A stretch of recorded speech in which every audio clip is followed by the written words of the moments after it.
మీ కళ్లద్దాలకు శాశ్వత పరిష్కారం కేవలం 9,999 రూపాయల నుండే LASIK surgery American laser eye హాస్పిటల్లో.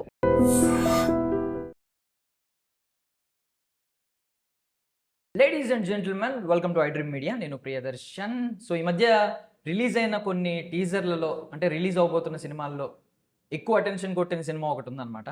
సో ఈ సినిమా రిలీజ్ అయినప్పుడు ఈ సినిమా పేరు హుషార్ పెట్టలు. చాలామంది అబ్బా హుషార్ కథలు ఉన్నాయి సినిమాలో అని భావించారు.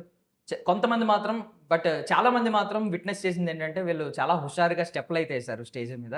అండ్ ఈరోజు అయితే హుషారు మాటలు మనం వినబోతున్నాం అనమాట వాళ్ళ నుంచి. సో మనతో పాటు ఆ టీం ఉన్నారు, మాట్లాడు. హాయ్ భిక్షు గారు, hi Ansh, hi Vasavi, hi Charan sir. So basically మిమ్మల్ని హీరోలు అని హీరో హీరోయిన్ అని పరిచయం చేయాలి. బట్ థింగ్ ఏంటంటే ఎప్పుడైనా బ్యాటిల్ తర్వాత వచ్చే క్రౌన్కి వాల్యూ ఉంటుంది. సో ఎవరైనా మిమ్మల్ని హీరో హీరోయిన్ అని ఎవరినప్పుడు పిలిస్తే ఇంకా పిలవద్దని చెప్పండి. సక్సెస్ కొట్టిన తర్వాత అప్పుడు పిలిపించుకోండి, మీకు ఖచ్చితంగా వాల్యూ ఉంటుంది. నేను ఏజ్ తెలుసుకోవచ్చా? మీ ఏజెస్? అమ్మాయిల్ని ఏజ్ అడగొచ్చా? పర్లేదు. I completed my fashion designing. Okay, అంటే జనరల్ బేసికల్లీ అడిగాను. బేసిక్ కంప్యూటర్స్ అయిపోయింది, డిగ్రీ. Okay okay. సో మరి టూ యంగ్ ఉన్నారు కదా, ఒకవేళ అంటే ఆ సినిమాలో 15-16 ఇయర్స్ అలా కాదు, ఇక్కడ కూడా అలాగే ఉన్నారు. అదే అదే దాంట్లో ఏంటంటే నేను ఈ క్యారెక్టర్ ఎలా కావాలో అలాంటి కూడా సెలెక్ట్ చేసుకున్నాను. అంటే నా క్యారెక్టర్ ఇలాగ అనిపించాలి, వాళ్ళ ఏజ్ ఎంత ఉన్నది, నాకు చిన్నగా అనిపించాలి. అందులో అమ్మాయిని ఆడిషన్కి వచ్చినప్పుడు చాలా బొద్దుగా లావుగా ఉండే. ఇలా ఉంటే క్యారెక్టర్ కదమ్మా, అలా మొత్తం తగ్గాలి అంటే తను మళ్ళీ డైట్ చేసుకొని మళ్ళీ ఇప్పటి వరకు ఆగస్ట్ 15 వరకు నువ్వు చిన్నపిల్లగానే ఉండాలని చెప్తే అలా స్ట్రిక్ట్గా ఆమె ఫుడ్ కంట్రోల్ చేసుకుని మెయింటైన్ చేస్తుంది. సో యాక్చువల్లీ ఇంకా బాగా యంగ్ ఏమో, అంటే మంచిగా యాక్ట్ చేశారు కదా. యాక్చువల్లీ దాని గురించి మాట్లాడదాం అనుకున్నాను. సో కొంతమంది మీరు చూసుంటారు, లైక్ ఒక్క కన్ను కొట్టి ఓవర్ నైట్ స్టార్ అయిపోయారు. ఎవరు? ప్రియా ప్రకాష్ వారి. సో వాట్ ఇఫ్ ఈ సినిమా తర్వాత మీ ఇద్దరిలో ఒకరే విపరీతమైన వైరల్ అయ్యారు అనుకోండి, ఆపోజిట్ వాళ్ళ బాధ్యత మీరు తీసుకుంటారా? అంటే వాళ్ళ క్రెడిట్స్ కూడా వాళ్ళకి షేర్ చేయాలి కదా. అంటే తీసుకుంటాను. మీరు తీసుకుంటారా? Yeah. So first of all I mean చాలా నెగిటివిటీ చూసారు. బట్ సినిమా లాంగ్వేజ్ లో నెగిటివిటీ కూడా ఒక ఒక మార్కెటింగ్ అనుకుంటూ ఉంటాం మనం. బేసికల్ మీరు ఎలా చూసారు? అంటే మీకు ఎమోషనల్ స్టోరీ అని చెప్పి ఇది మీరు ఏదో మార్కెటింగ్ కోసమో లేకపోతే ఐ మీన్ ఆడియన్స్ని అట్రాక్ట్ చేయడానికో ఇలాంటి సీన్స్ పెట్టలేదు అనేది మీరు చెప్తున్న మాటలు. సో మీరు ఎలాంటి ట్రావెల్ చేశారు ఈ నెగిటివిటీ నుంచి ఈ రోజు ఇక్కడ దాకా రిలీజ్ వరకు వచ్చిన జర్నీలో? మేము పట్టించుకోలేదండి. అంటే దానికి కథను నమ్మినట్టే సినిమా వచ్చింది. దానికి మాకు ఏం చెప్పాలనుకున్నాం అది చెప్పాం. నెక్స్ట్ 15th ఆగస్టు సినిమా కూడా వస్తుంది కదా, అది తెలుస్తుంది. కాబట్టి దాని గురించి ఏమీ పట్టించుకోలేదు. కామెంట్స్ అన్నప్పుడు మా చిన్న దానికే కొంచెం చదివేద్దాం, కానీ అదే స్టిల్ ఇప్పుడు కూడా అదే కాన్ఫిడెంట్తో ఉన్నాం కాబట్టి అసలు ఏం లేదు. No tension, only function. Cinema సెట్లో రోజు నేను అంటాను అందరితో, రాకపోతే చిటిపిల్ల నో టెన్షన్ ఓన్లీ ఫంక్షన్. అంటే నేను రిలీజ్ షూటింగ్ చేసేటప్పుడే ఫిక్స్ అయినా ఈ సక్సెస్ ఫంక్షన్ కోసం. అప్పటి నుంచే నో టెన్షన్ ఓన్లీ ఫంక్షన్ అన్న. ఇప్పుడు కూడా ఏ కామెంట్లు వచ్చినా no tension only function. So basically don't judge a book by its cover అనేది మనం అందరూ చెప్పే మాటే. బట్ ప్రాబ్లం ఏంటంటే మీరు వీళ్ళ మదర్కి ఈమెకి కూర్చోబెట్టి ఫస్ట్ హాఫ్ చెప్తే వీళ్ళు వెళ్ళిపోయారు కదా, సెకండ్ హాఫ్ మీరు చెప్పలేదు. చెప్పిన తర్వాత రియలైజ్ అయ్యి వచ్చారు. సో మాకు కూడా అదే ప్రాబ్లం, మీరు ఫస్ట్ హాఫే చూపించారు మాకు టీజర్ లో. మాకు అక్కడ ఎమోషనల్ జర్నీ కానీ ఏదన్నా చూసి ఓకే ఏదో ఉంది సినిమాలో అనే ఫీలింగ్ మాకు ఇంకా తేలేదు. సో ఈ ప్రజెంట్ వస్తున్న ఈ నెగిటివిటీ, జడ్జ్మెంట్ ఈవెన్ మీడియా తరపునైనా ఆడియన్స్ తరపునైనా మెయిన్ రీజన్ ఇదనమాట. మీరు ఇంకా సెకండ్ హాఫ్ చూపించలేదు మాకు. సెకండ్ హాఫ్ రేపు 10వ తారీఖున ట్రైలర్ వస్తుందా? అంటే ఏంటంటే టీజర్ యువకులని ఫ్లాట్ చేసింది, ఆ ట్రైలర్ ఫ్యామిలీని ఫ్లాట్ చేస్తుంది. సినిమా వచ్చిన తర్వాత అందరూ ఫ్లాట్ అయిపోతారు, నా నమ్మకం, గట్టి నమ్మకం. So Charan sir, actually I mean మీరు ఈ రోజు అన్నారు ఆయన్ని పారంజిత్ వెట్రిమారన్ స్థాయికి వెళ్తారు, ఆయన సినిమాలు అలా నిలిచిపోతాయి ఒక సినిమా ఇండస్ట్రీలో కానీ ఈ సొసైటీలో కానీ అని అన్నారు. బట్ బిగినింగ్లో ఆయన 4 సాంగులు రిజెక్ట్ చేసినప్పుడు ఏంటంత యాటిట్యూడ్ ఒక బిగినర్, ఒక డెబ్యూటెంట్కి అనే ఫీలింగ్ ఏమన్నా వచ్చిందా? అలా ఏం రాలేదు. బట్ ఆయన ఇంటెన్షన్ నాకు తెలీదు అప్పుడు, నేనున్న బిజీలో. సో ఇతను జడ్జిమెంట్ పాటల విషయంలో ఆయనకు జడ్జిమెంట్ లేదా? డైరెక్టర్గా కొందరు అద్భుతాలు ఉంటాయి. సాంగ్ దగ్గరకు వచ్చేటప్పటికి దాన్ని జడ్జ్ చేయడంలో ఎక్కడో మంచి పాటని వేస్ట్ చేస్తాడంటే ఈ సినిమాకి చాలా ఎక్కువ. ఈ పాటని ఇతను ఎందుకు రిజెక్ట్ చేస్తున్నాడు అని 50-100 కోట్ల సినిమాలో చేయాల్సిన పాట అది ఆయన నచ్చక రిజెక్ట్ చేయలేదు. ఆ సినిమాలో అది ఫిట్ అవ్వదు, ఆయన వేరే ఐడియాలజీలో ఉన్నాడన్న సంగతి తర్వాత లేటర్ ఆన్ మా డిస్కషన్లో తెలియదు. నేను ఎక్కువ టైం కూడా ఇవ్వలే పాపం స్టార్టింగ్లో, తన బాధ చెప్పుకోవడానికి మాకు కుదరలేదు టైం. ఆ తర్వాత ఆయనలో ఉన్న మ్యూజిక్ సెన్స్ నాకు అర్థమైంది. ఆయనకు ఆల్రెడీ ఒక ఐడియాలజీ ఉంది, ఆ సినిమాలో ఏ సన్నివేశానికి ఏ పాట కావాలని ఒక క్లారిటీ ఉంది, ఎలాంటి సంగీతం కావాలి, ఎలాంటి లిరిక్స్ కావాలి అని అన్ని ఒక ప్రిపేర్ అయి ఉన్నాడు ఆయన. ఎప్పుడైతే మ్యూజిక్ విషయంలో బాగా నాలెడ్జ్ ఉండి వాళ్ళకి ఏం కావాలో క్లారిటీ ఉన్న డైరెక్టర్లు ఉన్నారంటే వాళ్ళకి మనం సరెండర్ అయిపోవడం బెస్ట్. అప్పుడు ఏమైందంటే మనలోంచి ఒక కొత్త అవుట్పుట్ వస్తుంది. అది నాకు తెలియడానికి టైం పట్టింది అంతే, ఆయన క్లారిటీగానే ఉన్నాడు. సో మీ విషయానికి వస్తే యాక్చువల్లీ మీరు ఇంకా చిన్నపిల్లలే అనే ఫీలింగ్ చాలా మందికి ఉండి ఆ నెగిటివిటీ కానీ మిమ్మల్ని ఇంకా అలా క్వశ్చన్ చేయడం కానీ జరుగుతుంది. సో మీ క్లారిటీ ఇచ్చారా చాలా మందికి? ఆల్మోస్ట్ మేమంతా అంటే మేము ఆల్రెడీ ఈ ఏజ్ లో ఉన్నాం, లేకపోతే ఇంత మెచ్యూర్డ్గా ఉన్నామని అంటే క్లారిటీ ఇవ్వాల్సిన అవసరం లేదండి. మనము కథ నమ్ముకొని చేసాం. ఇప్పుడు చాలా సినిమాలో ఇప్పుడు అది అసురం సినిమాలో మన ధనుష్ పెద్దోళ్ళ ఇద్దరు పిల్లల తండ్రి చూపించారు, ప్యాక్ బ్యాగ్ వెళ్తే పిల్లలు చూపించాడు, అది చేస్తారు కదండి. అట్లా మేము కూడా కథ నమ్మి దానికోసం అంటే అలా అని కాదండి. ఇప్పుడు ధనుష్ గారి ఏజ్ అందరికీ తెలుసు, ఆయన పబ్లిక్ ప్రొఫైల్ కాబట్టి, ఐ మీన్ ఇంకా తెలియదు కాబట్టి వీళ్ళ గురించి ఇంకా జడ్జ్ చేస్తున్నారు. అవును, చిన్నపిల్లల చేత మీరు ఇలాంటి సీన్స్ చేయించారనే ఫీలింగ్ చాలా మందికి ఉంది. నాతో కూడా చాలా మంది మాట్లాడారు ఇలాగే, చిన్నపిల్లలను పెట్టి ఇలాంటి సినిమా తీస్తున్నారు. సినిమాలో చిన్నపిల్లలు అనేది వరకు ఓకే పాయింట్. సో ఇది క్లారిటీ ఉంటే వాళ్ళకి కూడా మీ నెగిటివిటీ తగ్గుద్ది కదా కొంచెం, ఆలోచన విధానం. 15th ఆగస్టు సక్సెస్ మీట్ లో చెప్తాను, అప్పుడు చెప్తారా?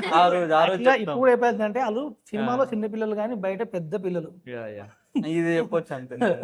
కాకపోతే నా క్యారెక్టర్ కావాల్సింది వెతికి అలా అలా కటౌట్ ఉండాలని తీసుకున్నా. ఎక్కువ ఏమంటే వెయిట్ పెరగకుండా 15th ఆగస్టు వరకు అలాగే ఉండాలని చెప్పి పెట్టుకున్నా. సినిమాలో కూడా చిన్న పిల్లలతో ఏదో చేయించడం అలాంటి ఏం లేవండి. ప్రేమకు వయసు లేదు. మీరు ఇప్పుడు 70 ఏళ్ళు 80 ఏళ్ళ కూడా ప్రేమలో పడుతున్నాడు, మనం చూస్తూ ఉంటాం. అవును, అలాగే చిన్నప్పుడు కూడా ప్రేమలో పడుతుంది. నేను చాలా చిన్న ఉన్నప్పుడే ప్రేమలో పడ్డా. నేను 3వ తరగతి 4వ తరగతి గర్ల్ ఫ్రెండ్స్ ఉండేటోళ్ళు నాకు. సో నాలాగే చాలా మంది నేను కూడా ఉండి ఉంటారు అప్పుడు. సో కాబట్టి మనం ఇప్పుడు కొందరు చూస్తాం హీరో హీరోయిన్లని మనం ఇంటర్వ్యూలు అడిగినప్పుడు, నీ ఫస్ట్ ఎవరి మీద నువ్వు ఎవరికి నీ క్రష్ ఎవరని అడిగితే ఆ 3rd క్లాస్లో మా టీచర్ అంటాడు. సో అలాగా ఎమోషన్స్ కి వయసు ఏముంది, అలా ఒక ఎమోషనల్ స్టోరీ ఇది. లవ్ అనేది కూడా, లవ్ మించిన ఎమోషన్ ప్రపంచంలో ఏది అంతే తప్ప మేమేదో చేయడానికి పనులు చేయించినది ఏం లేదు. మీరు చూస్తారు కదా అలా వేస్తే అంత అద్భుతమైన పవిత్రమైన భారతదేశానికి వాల్యుబుల్ డేట్ రోజు మా సినిమా ఎందుకు రిలీజ్ చేస్తాం, అంత విలువైన సినిమా ఇది కాబట్టి. ఓకే, సో యాక్చువల్లీ మీ క్యారెక్టరైజేషన్స్ నాకు అర్థమైంది ఏంటంటే ఒక ఐ మీన్ ఒక ఇన్నోసెంట్ అబ్బాయి, చదువు తప్పే వేరే ధ్యాస లేదు. అది టీజర్ లో మీరే ఆల్రెడీ రివీల్ చేశారు. ఇటువంటి చెడు దృష్టి మీద పడద్దు, దుష్ట శక్తులు. సో వాట్ ఇఫ్ అంటే ఆ క్యారెక్టర్ లో ఉండి మీరు మాట్లాడండి, మీకు ఏమనిపిస్తుంది? స్టిల్ ఆ క్యారెక్టర్ అంటే ఈమె కాదు, ఫీమేల్ క్యారెక్టర్ దుష్ట శక్తులకి అనిపిస్తుంది ఎండ్ ఆఫ్ ద సినిమా? అవునా? అవును, నిజంగా అలా ఏం లేదు, లేదన్నా అలానే అనిపిస్తుంది, నాకదే అలానే అనిపిస్తుంది. మీరు నవ్వుతున్నారా, ఎంజాయ్ చేస్తున్నారా? అంటే క్యారెక్టర్ చేసింది మీరే కదా, మీరు డిఫెండ్ చేస్తారా బీయింగ్ ఇన్ దట్ క్యారెక్టర్? ఆమె మిమ్మల్ని, ఆయన మిమ్మల్ని దుష్ట శక్తులు అన్నాడు, దుష్ట శక్తులు డిఫెండ్ చేయాలనుకోవట్లేదా? అమ్మాయిని మనం అలా టీచ్ చేస్తాను చెప్పి ఆయన అంటున్నాడు కదా, సినిమాలో సంబంధం. బట్ వన్ పాయింట్ మాట్లాడాలి ఏంటంటే, మన సొసైటీ ఈరోజు, మన కల్చర్, ఎస్పెషల్లీ తెలుగు కల్చర్ ఏంటంటే, ఎప్పుడైనా అమ్మాయి విషయంలోనే అమ్మాయి మీదే పరువు అంతా డిపెండ్ అయి ఉంటుంది అని నమ్ముతాం. ఇప్పుడు అబ్బాయి ఏదన్నా పరువు తక్కువ పని చేస్తే ఈడు పరువు తీసేలా ఉన్నాడు అంటారు.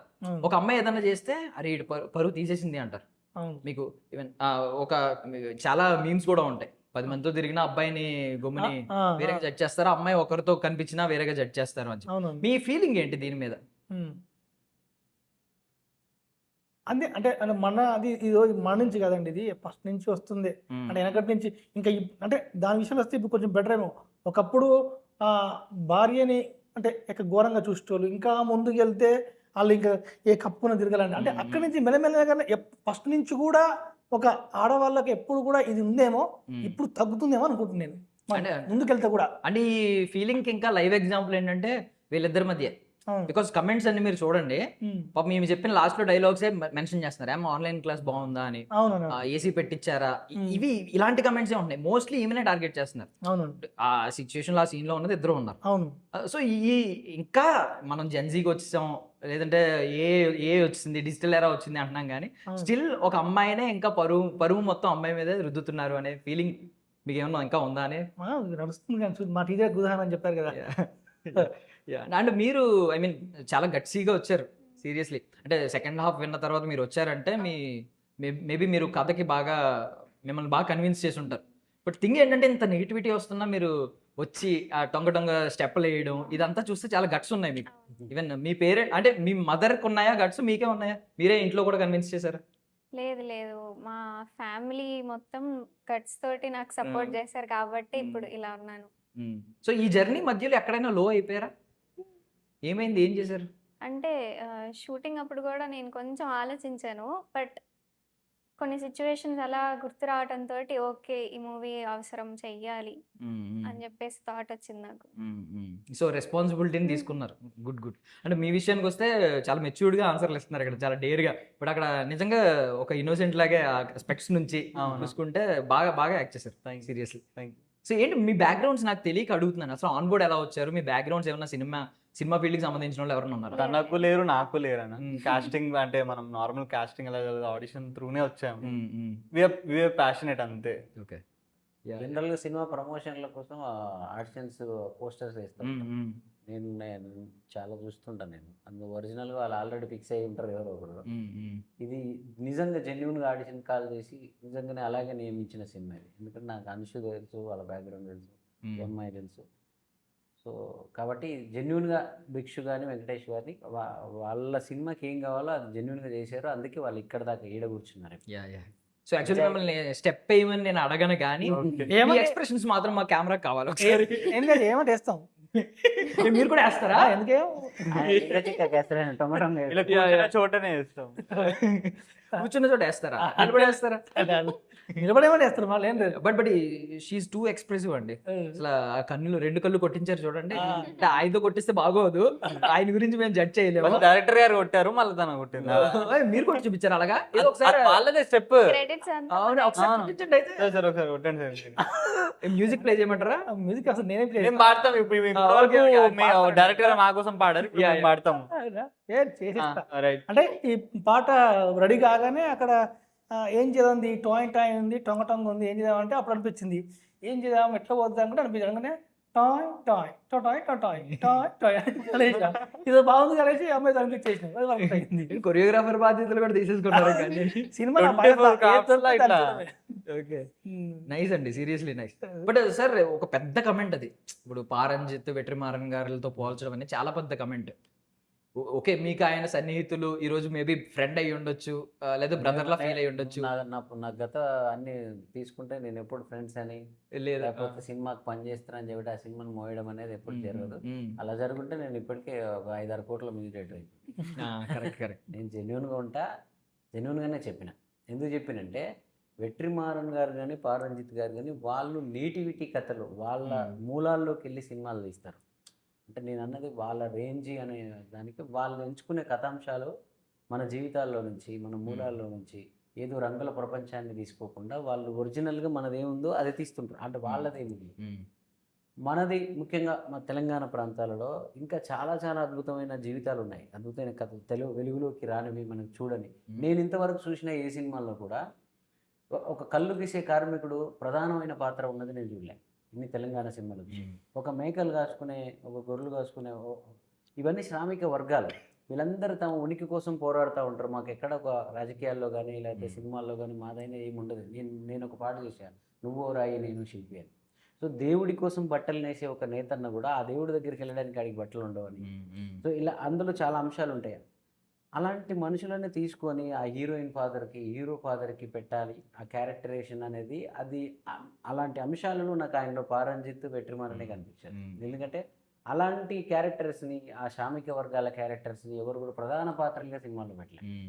సో అది నేను ఆ సినిమాలో అలాగే నేను ఇందాక వేరే ఇంటర్వ్యూలో కూడా చెప్పిన, ఒక హీరో మదరు ఎప్పుడు చూసినా కూడా ఏదో పని చేసుకుంటూ కనపడుతుంది. అది మన ఇళ్ళల్లో ప్రతి ఇంట్లో తల్లి ఉంటుంది, మా తల్లి కూడా అంతే.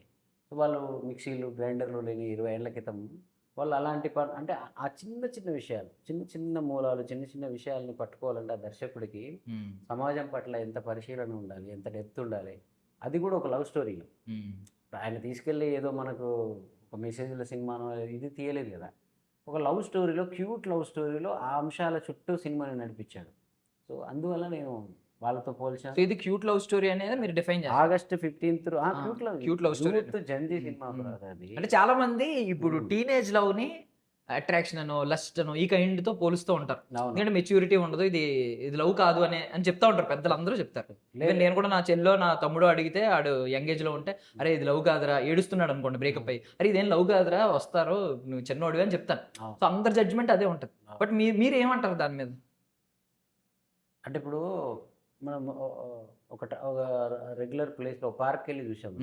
పార్క్ వెళ్ళి చూస్తే ఒక అమ్మాయిని ముట్టుకుంటున్నాడు, ఆడు చేయి పట్టుకుంటున్నాడు, లేకపోతే మెడ మీద చేయి వేసాడు, అక్కడ మనం చూసే కోణంలో వాళ్ళిద్దరి మధ్య ఒక రొమాంటిక్ కోణమే ఉంటుంది. కానీ అదే ఒక పెళ్లి పీటల మీద పెళ్లి మంత్రాల మధ్య వాడు చేయి పట్టుకుంటే, నెత్తి మీద చేయి పెడితే, దగ్గర తీసుకుంటే, ఆ ఫోటో కోసం ముద్దు పెడతా ఉంటే, ప్రతి దాంట్లో ఒక పవిత్రత, ఒక రకమైన ఆనందం, ఒక జంట ఒకటి అవుతుంది, ఒక జంట కలవబోతుంది, ఒక ఇల్లు నిలబడుతుంది అని అందరం అక్షింతలు వేసి సంతోషపడతాం. సో ఇక్కడ ఈ సినిమాలో కూడా ఇప్పుడు ఈ అమ్మాయి ఆ అబ్బాయి వాళ్ళిద్దరి మధ్య జరిగేదాన్ని నువ్వు ఎలా చూస్తావు అనే దాన్ని బట్టే. బట్ నేను ఆ డైరెక్టర్ తీసిన కోణం కానీ, నేను దానికి ఇచ్చిన బ్యాక్గ్రౌండ్ మ్యూజిక్ కానీ ఇవన్నీ చూస్తున్నప్పుడు మీకు ఎక్కడ కూడా వేరే రకమైన ఫీలింగ్ రాదు. ఇద్దరి మధ్య నిజమైన పవిత్రమైన ఒక ప్రేమ ఫీలింగే వస్తుంది. ఏ ఆడపిల్ల అయినా తన మొదటి ప్రేమని ఎప్పుడు కామన్తో ఉండదు కదా, అందులో ప్రేమే ఉంటుంది. సో ప్రేమని చూస్తే అది తప్పు అనిపించదు, వేరేలాగా చూస్తే ఎవరు పెరిగిన వాతావరణాన్ని బట్టి వాళ్ళు చూస్తారు. బట్ ఏజ్ ఫ్యాక్టర్ ని మనం తీసుకుంటే, నేను అదే చెప్పాను ఇందాక మీకు, నేను 3వ క్లాస్ మీరు అన్నారు అవును, అది ఓకే. ఇప్పుడు ఇదే మీరు అంటే ఒక మంచి ఎగ్జాంపుల్ చెప్పారు. పార్క్ లో చూస్తే మనకు నెగిటివ్ అభిప్రాయం వస్తుంది, పెళ్లిపేటల మీద చూస్తే పాజిటివ్ అభిప్రాయం. బట్ ఇదే పార్క్ లో పెద్దవాళ్ళని చూసిపోని పెళ్లిపేటల మీద పెద్దవాళ్ళని చూసే కన్నా ఒక 15 ఏళ్ళ అబ్బాయిని 14 ఏళ్ళ అమ్మాయిని చూసారనుకోండి, మీకు నెగిటివ్ అభిప్రాయం వస్తుంది. సో ఏజ్ కూడా ఇక్కడ మనకి ఫ్యాక్ట్. నెగిటివ్ అంటే వాళ్ళు ఎలా ఉన్నారనే దాన్ని బట్టి. అదే అమ్మాయి ఇవాళ ఒకటితో రేపు ఒకటితో తిరిగితే నాకు వేరే అనిపిస్తుంది. ఒకటితో తిరిగితే వాళ్ళిద్దరి మధ్య ఆ చిన్నప్పుడు ప్రేమ పుట్టకూడదని ఎవడన్నా, చాలా చిన్నప్పుడు ప్రేమించుకొని పెళ్లి చేసుకొని పిల్లలు కన్నా వాళ్ళు బోలడం ఉన్నారు. చాలా చిన్నప్పుడే ప్రేమించుకుని అంత మాత్రం అలా తప్పు అవ్వలేదే. కరెక్ట్. సో కాబట్టి ఆయన సృష్టించిన విధానం అంత మెచ్యూర్డ్గా ఉంది సినిమా. అది ఎప్పుడు స్టార్ట్ చేసాడు అనే దాంట్లో మీకు ప్రాబ్లం అయితే సినిమా చూడండి. తర్వాత ఆయన దాన్ని సమర్థించుకున్నాడా, దాన్ని లేదంటే అది కరెక్ట్ కాదని చెప్పాడా అనేది కూడా మనకు సినిమా ఉంటుంది కదా. కరెక్ట్. సో ఇవన్నీ అందుకే నాకు ఫస్ట్ హాఫ్లో కనిపించిన భిక్షు సెకండ్ హాఫ్లో వేరే కనిపిస్తుంది. యాజ్ డైరెక్టర్గా వీళ్ళు కూడా ఈ క్యారెక్టర్స్ కూడా చాలా మెచ్యూర్డ్గా అనిపిస్తారు. సో నేను ఇంత సగర్వంగా ఇంత కాన్ఫిడెంట్గా ఈ సినిమా గురించి నేను ఏ సినిమాలకి ఇంత ప్రమోషన్ వీడియోలో ఇంటర్వ్యూలకు అయితే నేనైతే నిన్ను చూడలేదు, నన్ను చూసి. సో మరి నేను చాలా సినిమాలు చేశాను కదా, కాబట్టి ఇందులో అంత సగర్వంగా నేను చెప్పుకునేలాగా ఉంది కాబట్టి నేను చేశాను, వాళ్ళందరూ చేశారు. 15 తర్వాత మీరు ఇంకా ఇవే ప్రశ్నలు మీరు వేరేలా అడుగుతారు. బేసికల్లీ ఏంటంటే నేను ఈ క్వశ్చన్ మిమ్మల్ని అడిగి తప్పు చేశాను. ఒక కవిని ప్రేమ గురించి అడిగితే అది ఏ ప్రేమ అయినా గొప్పగానే చెప్తారు. నేను డైరెక్టర్ని అడగాలి. లేదు మీరు ఎప్పుడైనా ప్రేమ గురించి పాజిటివ్ గానే చెప్తారు. ఒక కవిని అడగకూడదు ఇప్పుడు ప్రేమ గురించి. నేనే తప్పు చేశాను. సార్ మిమ్మల్ని అడుగుతున్నాను, మీ దృష్టిలో ఏంటి టీనేజ్ లవ్? ఒక ఫస్ట్ కవిని అడిగిన తర్వాత నేను కాదంటే బాగుండదు, ఇక బాగుండదు. యా కరెక్ట్ ఆన్సర్, ఇంకా మనం ఏమన్నాం. బట్ మీరు అంటే ఒక మెసేజ్ ఓరియంటెడ్ లాస్ట్లో ఒక మెసేజ్ ఇస్తారు సొసైటీకి అని చెప్పారు. అంటే ఆ ఏజ్ లో కొన్ని తప్పుదారుల వల్ల ఏదంటే డైవర్షన్స్ వల్ల నాశనం అయిపోయే స్టోరీస్ గురించి కొన్ని మెన్షన్ చేశారు. వాళ్ళ మధ్యలో క్యూట్ లవ్ స్టోరీ ఉన్నా అది వాళ్ళు అంటే ఏంటి వాళ్ళ గమ్యాలు అవి పక్కన పెట్టేసి చేయడం అనేది బయట రాంగే. వాళ్ళు క్యూట్ ఉండొచ్చు కానీ వాళ్ళ బయటికి రాంగే కదా. అదే చూపించిన. సో 1 year రీసెర్చ్ చేశారు ఈ కథ కోసం. ఈ 1 year రీసెర్చ్ లో మీకు ఏమన్నా కొన్ని డార్క్ అంటే మన రెగ్యులర్ సొసైటీకి కనిపించని రహస్యాలు ఏమైనా కనిపించాయి? 1 year రీసెర్చ్ చేయలేదండి, రోజు జరుగుతూనే ఉన్నాయి అవి. అంటే చిన్నప్పుడు చూస్తూనే ఇవన్నీ చూసిన సంఘటనలే. అంటే మీరు చూసిన రోజు కనపడతాయి, అరే అవునుగా మీకు కూడా కనపడతాయి, మీకు కూడా 10 ఇన్సిడెంట్ కనపడతాయి సినిమాలు. మా టీంలో అందరికీ డౌట్ ఏంటంటే ఆయన లైఫ్ లో జరిగిందేమో అని కూడా, ఆయన లైఫ్ మీద తీసాడు అని కూడా అనుకో. అంటే అంత సజీవంగా సినిమా తీసాడు కాబట్టి. మీ లైఫ్ మీద తీసారంటే మీరు ఆ టైంలోనే హుషారు అనుకుంటాం, చాలా హుషారు అయితే అనుకుంటాం. బట్ అంటే బేసికల్లీ ఏమన్నా ఇప్పుడు జరిగే కొన్ని షాకింగ్ ఇన్సిడెంట్స్ ఉంటాయి, ఇలా జరుగుతున్నాయా అంటే మిస్లీడ్ అయ్యేవాళ్ళు, డైవర్ట్ అయ్యేవాళ్ళు, వాళ్ళ లైఫ్ని వాళ్ళే నాశనం చేసుకునే వాళ్ళు, ఇలాంటివి ఏమన్నా మీకు రియల్ ఇన్సిడెంట్స్ ఏమన్నా తారసపడ్డాయా? తారసపడ్డాయి. అంటే ఇంకా అంటే నీ సినిమా ద్వారా ఒక డేరింగ్ స్టెప్ మేము చెప్పబోయేది ఏంటంటే, కొన్ని ఫ్యామిలీస్లో కొన్ని విషయాలు ఉంటాయి, సెన్సిటివ్ విషయాలు ఉంటాయి. ఆ సెన్సిటివ్ విషయాలు దీంట్లో పెట్టాం. చూడంగా ఈ మధ్యలో ప్రీమియర్ చూసిన షాక్, ఈ విషయం ఎంత ధైర్యం చేశాడు డైరెక్టర్, చెప్పాలి అడిట్ అయితే ఏంటి పరిస్థితి, అది ఎలా పోర్ట్రేట్ అవుతుందంటే అవన్నీ లేకుండా నేను చెప్పాల్సిన కంటెంట్ చెప్పాను. ఎందుకంటే చెప్పాను, ఇంతకుముందు చెప్పాను, ఈ హుషారు పిట్లని చిత్రం తల్లిదండ్రులతో అంకితం. ఓకే, బట్ విడివిడిగా చూడమని ఒక డిస్క్లైమర్ ఇచ్చినట్టు నేను విన్నాను. అది తీసేసి తర్వాత మెరుగులు దిద్దాడు. తర్వాత దాన్ని అందరు కలిసి చూసే సినిమా అలాగా తయారు చేయాలి. బట్ నాకు ఐ మీన్ మీ సక్సెస్ ఎక్కడ స్టార్ట్ అయిందంటే ఈయన వెట్రిమారన్ గారు పారంజిత్ గారితో పోల్చడం, సురేష్ బాబు గారు సినిమా చూసిన వెంటనే ఆయన బాధ్యతలు తీసుకోవడం, ఈవెన్ ఎడిటింగ్ టేబుల్ మీద మార్తాండ్ వెంకటేష్ గారు చూసి వెంటనే సురేష్ బాబు గారి దగ్గరికి ట్రాన్స్ఫర్ చేయడం. సో ఇన్ని అంటే ఒక సక్సెస్ ఎలిమెంట్స్ ఇన్ని కనిపిస్తున్నాయి మాకు, భరోసాలు చాలా ఉన్నాయి. యా, బట్ మేము జడ్జ్ చేస్తున్నాం కానీ టీజర్ని బట్టి మాకు కనిపించేదాన్ని బట్టి. బట్ నేను ఖచ్చితంగా నాకు కూడా ఒక భరోసా ఉంది, హిట్ కొడతారనే భరోసా ఉంది. సో మీ విషయానికి వస్తే, సో బేసికల్లీ హీరో హీరోయిన్ అయిపోయారు. ఇంత యంగేజ్ అంటే ఏజ్ తెలియదు కానీ ఇంత బట్ యంగేజ్ లోనే ఇంత హీరో హీరోయిన్ అవ్వడం అనేది చాలా గ్రేట్ థింగ్. జెన్జీ ఏనా చెప్తారా? జెన్జీ చాలా స్మార్ట్ ఉన్నారు మీకు. అంటే ఇప్పుడు మనం అరే నాశనం అయిపోతున్నాం ఈ ఏజ్ లో, ఇలాంటివి చేసి నాశనం అయిపోతున్నాం సలహాలు ఇస్తే ఆ ఏజ్ లో అలా చేస్తూనే అంటే వాళ్ళకి ఒక క్లారిటీ ఉంది. బికాస్ ఈ ఏజ్ లోనే వాళ్ళు సంపాదించేస్తున్నారు. ఆ ఏజ్ లో ఇప్పుడు మన జనరేషన్స్ చూసుకుంటే ఖాళీగా బ్యావర్స్ గా తిరుగుతూ ఉండేవారు. 25 సంవత్సరాలు వచ్చిన వీళ్ళు టీనేజ్ లో ఉండగానే లక్షలు సంపాదిస్తున్నారు. సో మన జెన్జీకి క్లాసులు పీకే స్టేజ్ లో అయితే లేం. కానీ బట్ మీకు ఎవరు అసలు ఇన్స్పిరేషన్ ఎవరు? ఎలా ఐ మీన్ ముందు ఒకరు ఉంటారు కదా, మీరు సినిమాలు ఫాలో అయ్యేటప్పుడు ఒక ఇన్స్పిరేషన్ ఉంటారు. ఇప్పుడు సినిమాల్లోకి వచ్చారు కాబట్టి మీకు ఒక ఇన్స్పిరేషన్ పాయింట్ ఉంటారు. నేను అక్కడికి రీచ్ అవ్వాలి, ఆ హీరోలో అవ్వాలి, లేదంటే ఆ హీరోయిన్లో అవ్వాలి. బాస్ గారు, Chiranjeevi boss. Boss. Yeah, nice. మీరు? అనుష్క గారు. అనుష్క గారు ఎందుకు? ఏమో నాకు చిన్నప్పటి నుంచి అనుష్క గారు అంటే చాలా ఇష్టం. So I wish you all success. Thank you. So హుషారు అనే పేరు ఐ మీన్ అంతే హుషారుగా సక్సెస్ లో కూడా కనిపించాలి. మిమ్మల్ని మళ్ళీ కలుస్తాను లేదు తెలియదు కానీ ఒకవేళ ఎందుకలా అంటే ఇమీడియట్ గా సక్సెస్ మీట్ లో మనం కలుస్తామో లేదో తెలియదు అని కలుద్దాం. సరే, మీరేదో కలవకుండా పనులు అవుతాయి. ఈయన దావత్ ఏదో ఫిక్స్ అయ్యారు. ఎంత కలవమన్నారంటే నేను ఖచ్చితంగా దావత్ అడుగుతాను. I wish you all success. Thank you so much for your time.